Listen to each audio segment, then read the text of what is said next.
இந்த காலகட்டத்திற்கு பொருத்தமான கலைஞருடைய ஒரு உரை ஒன்றை இங்கே குறிப்பிட விரும்புகின்றேன். மறைந்த லோக் ஜனசக்தி தலைவர் திரு ராம்விலாஸ் பஸ்வான் அவர்கள் 1996, 98ஆம் காலகட்டத்தில் ஒன்றிய ரயில்வே அமைச்சராக இருந்தார். அப்பொழுது தமிழ்நாட்டில் ஒரு ரயில் திட்டத்துடைய துவக்க விழா நடைபெற்றது. அப்பொழுது நம்முடைய முத்தமிழ் டாக்டர் கலைஞர் அவர்கள் முதலமைச்சராக இருந்தார். அந்த விழாவில் பேசின ஒன்றிய அமைச்சர் திரு ராம்விலாஸ் பஸ்வான் அவர்கள், இந்த ரயில் திட்டத்திற்கு ஒன்றிய அரசு 1/3 பங்கு நிதியை ஒதுக்கும்.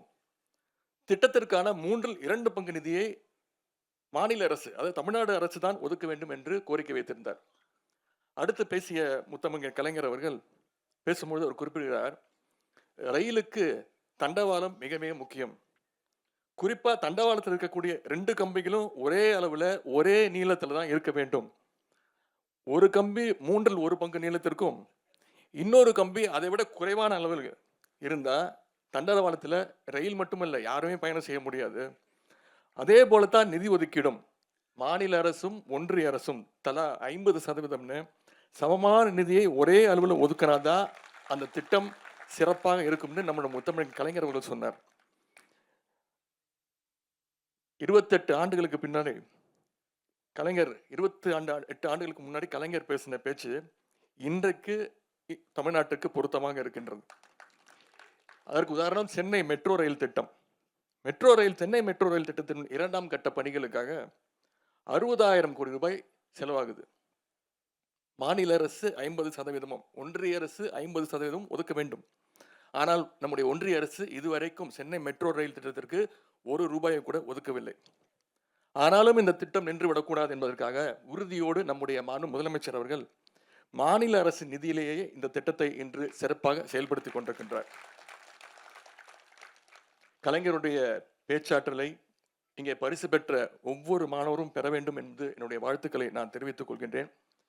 பொறியாளர் அணியினுடைய செயலாளர் அனந்த் எஸ்கேபி கருணா அவர்களை ஒரு எழுத்தாளராக எனக்கு முன்பே தெரியும்.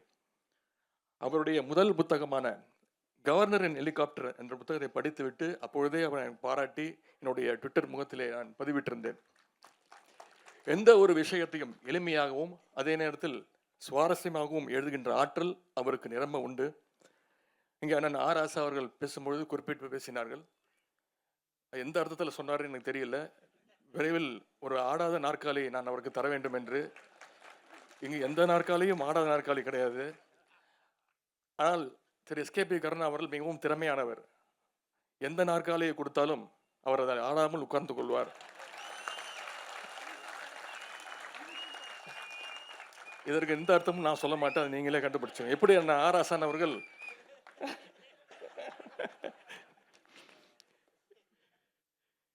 எங்களுடைய இளைஞரணியின் சார்பாக நடத்துகின்ற, அவர் சொன்னார் இளைஞரணியின் சார்பாக அந்த சோசியல் மீடியா விழிப்புணர்வு நிகழ்ச்சி தமிழ்நாடு முழுக்க அவருக்கு பயணம் பண்ணுறதுக்கு அந்த வாய்ப்பை கொடுத்தோன்னு.